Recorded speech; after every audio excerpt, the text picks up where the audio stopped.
शक्ति पृथक्करण का सिद्धांत। और शक्ति पृथक्करण अमेरिका के संविधान की एक विशेषता है, यानी कि शक्ति पृथक्करण अमेरिका में पाया जाता है। तो शक्ति पृथक्करण में हमें तीन चीजें देखनी है कि शक्ति पृथक्करण का अर्थ क्या होता है, शक्ति पृथक्करण है क्या, उसके बाद में अमेरिकी संविधान में कौन कौन से अनुच्छेद शक्ति पृथक्करण से संबंधित हैं, और उसके बाद में देखेंगे कि शक्ति पृथक्करण के संविधान में क्या व्यवस्था की गई है। तो सबसे पहले देखते हैं इसका अर्थ। देखो, सरकार के तीन अंग होते हैं। सरकार के कितने अंग होते हैं?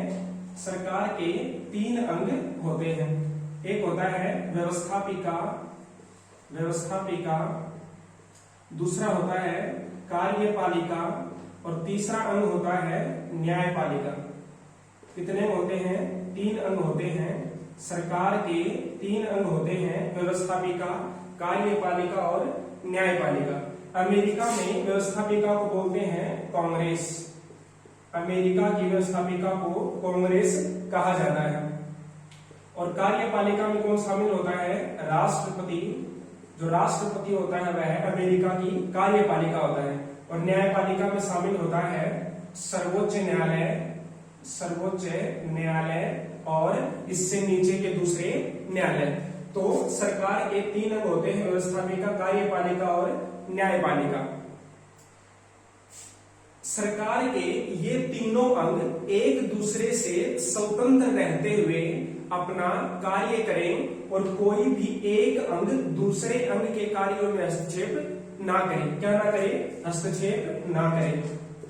सरकार के तीनों अंग अपना अपना स्वतंत्र रूप से कार्य करें और कोई भी एक अंग दूसरे अंग के कार्यों में हस्तक्षेप ना करे। इसी को बोलते हैं शक्ति पृथक्करण। तो शक्ति पृथक्करण अमेरिका के संविधान की एक मुख्य विशेषता है। यह हो गया शक्ति पृथक्करण का अर्थ। इसके अलावा अमेरिकी संविधान में कहीं भी शक्ति पृथक्करण शब्द यूज नहीं किया गया है। अमेरिका के संविधान में कहीं भी शक्ति पृथक्करण नाम नहीं लिखा हुआ है, बल्कि शक्ति पृथक्करण की भावना पाई जाती है। शक्ति पृथक्करण का प्रतिपादन सबसे पहले किया था मॉन्टेस्क्यू ने। किसने किया था? मॉन्टेस्क्यू। शक्ति पृथक्करण के सिद्धांत के प्रतिपादक थे मॉन्टेस्क्यू। और ये कहां की विशेषता है? अमेरिका की। शक्ति पृथक्करण अमेरिका में पाया जाता है। और शक्ति पृथक्करण होता क्या है कि सरकार के तीन अंग होते हैं, व्यवस्थापिका, कार्यपालिका और न्यायपालिका। ये तीनों अंग स्वतंत्र रूप से अपना अपना कार्य करें, कोई भी एक अंग दूसरे अंग के कार्य में हस्तक्षेप ना करे। इसी को बोलते हैं शक्ति पृथक्करण। अब देखते हैं अमेरिकी संविधान के अनुच्छेद जिनमें शक्ति पृथक्करण की व्यवस्था की गई है। तो अमेरिकी संविधान के जो तीन अनुच्छेद हैं, अनुच्छेद 1, अनुच्छेद 2 और अनुच्छेद 3, ये जो तीन अनुच्छेद हैं इनमें हमें शक्ति पृथक्करण की झलक दिखाई देती है। जैसे संविधान के अनुच्छेद 1 में कहा गया है कि संविधान द्वारा प्रदान की गई व्यवस्थापन संबंधी शक्तियां कांग्रेस में निहित होंगी। जो व्यवस्थापन की जो शक्तियां हैं वो किसमें निहित होंगी? कांग्रेस में। और व्यवस्थापन का मतलब होता है कानून बनाना, यानी कि जो अमेरिका की जो व्यवस्थापिका है उसका क्या नाम है? कांग्रेस। तो संविधान के अनुच्छेद 1 में कहा गया है कि संविधान द्वारा प्रदान की गई व्यवस्थापन संबंधी शक्तियां कांग्रेस में निहित होंगी। इसके अलावा अनुच्छेद 2 में कहा गया है कि अमेरिका की जो कार्यपालिका संबंधी शक्तियां हैं वे किसमें निहित होंगी? राष्ट्रपति में निहित होंगी। किसमें निहित होंगी? राष्ट्रपति में निहित होंगी। और अनुच्छेद 3 में कहा गया है कि न्याय संबंधी कार्य करने के लिए कौन होगा? एक सर्वोच्च न्यायालय होगा, एक सर्वोच्च न्यायालय, और उससे जो नीचे के न्यायालय होते हैं वे होंगे। तो इस प्रकार जो तीन अनुच्छेद है इनमें हमें शक्ति पृथक्करण दिखाई देता है। शक्ति पृथक्करण क्या होता है कि सरकार के तीन प्रकार के कार्य होते हैं और इन कार्यों को करने के लिए तीन प्रकार के अंग होने चाहिए। तो संविधान में कहा गया है कि व्यवस्थापन संबंधी कार्य करने के लिए कौन होगा? कांग्रेस होगी। और कार्यपालिका शक्ति किसमें होगी, राष्ट्रपति में होगी, और न्याय संबंधी कार्य कौन करेगा, सर्वोच्च न्यायालय और उससे नीचे के न्यायालय करेंगे। तो ये हो गए संविधान के ऐसे अनुच्छेद जहां पर हमें शक्ति पृथक्करण दिखाई देता है। याद रखना, प्रत्यक्ष रूप से कहीं भी अमेरिकी संविधान में शक्ति पृथक्करण नाम नहीं दिया गया है, बल्कि संविधान की कुछ ऐसी विशेषताएं हैं या कुछ ऐसी व्यवस्थाएं हैं जिनके माध्यम से हमें अमेरिकी संविधान में शक्ति पृथक्करण दिखाई देता है।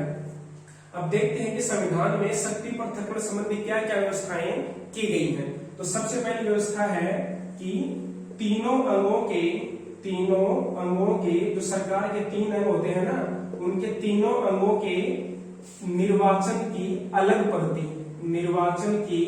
अलग पद्धति या पृथक पद्धति।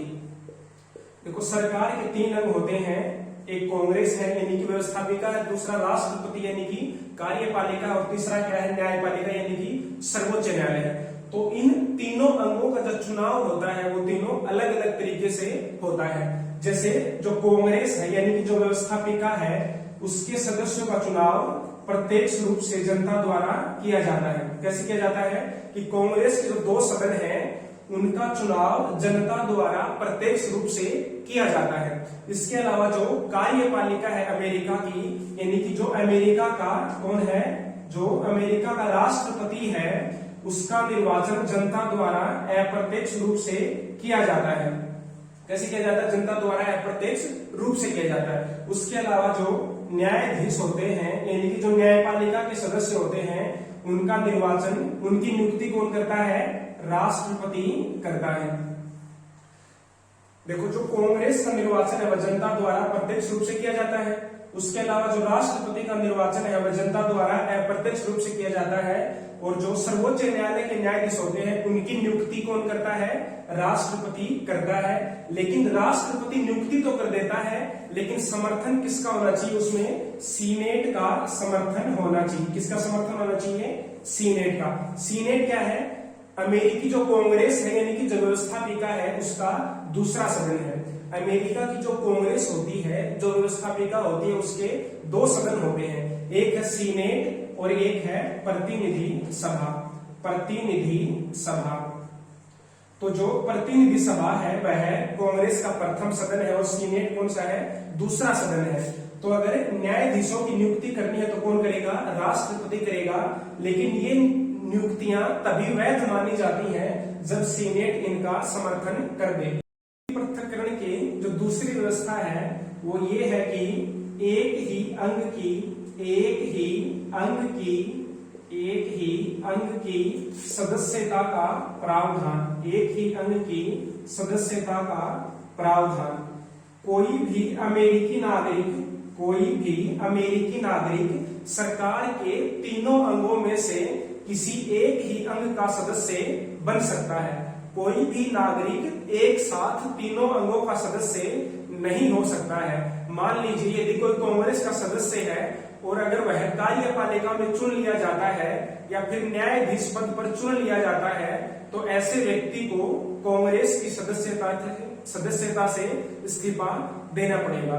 तो जो प्रत्येक नागरिक है वह केवल एक ही जो अंग है उसकी सदस्यता ग्रहण कर सकता है, तीनों अंगों की सदस्यता ग्रहण नहीं कर सकता है। तीसरी व्यवस्था है प्रत्येक अंग का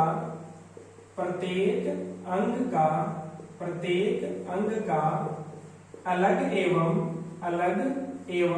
निश्चित कार्यकाल। जो सरकार के जो तीनों अंग हैं उन तीनों अंगों का अलग अलग कार्यकाल होता है और निश्चित कार्यकाल होता है। तीनों अंगों का कार्यकाल एक दूसरे के कार्यकाल पर निर्भर नहीं करता है। जैसे सबसे पहले है कांग्रेस, और कांग्रेस के 2 सदन होते हैं, प्रतिनिधि सभा और दूसरा होता है सीनेट। तो प्रतिनिधि सभा का जो कार्यकाल होता है वो होता है 2 वर्ष और सीनेट का कार्यकाल होता है, सीनेट के सदस्यों का कार्यकाल होता है वह होता है 6 वर्ष।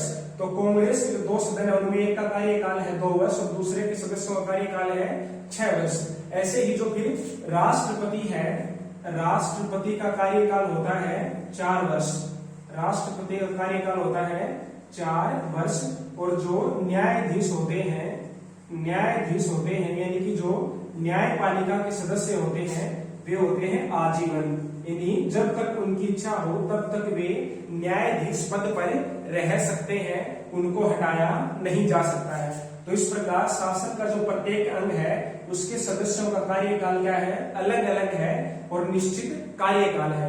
निश्चित कार्यकाल का मतलब है कि जो राष्ट्रपति होता है वह प्रतिनिधि सभा और सीनेट को भंग नहीं कर सकता है। इसी प्रकार जो राष्ट्रपति है उसको कांग्रेस सामान्यतः नहीं हटा सकती है। हाँ, महाअभियोग के द्वारा हटाया जा सकता है।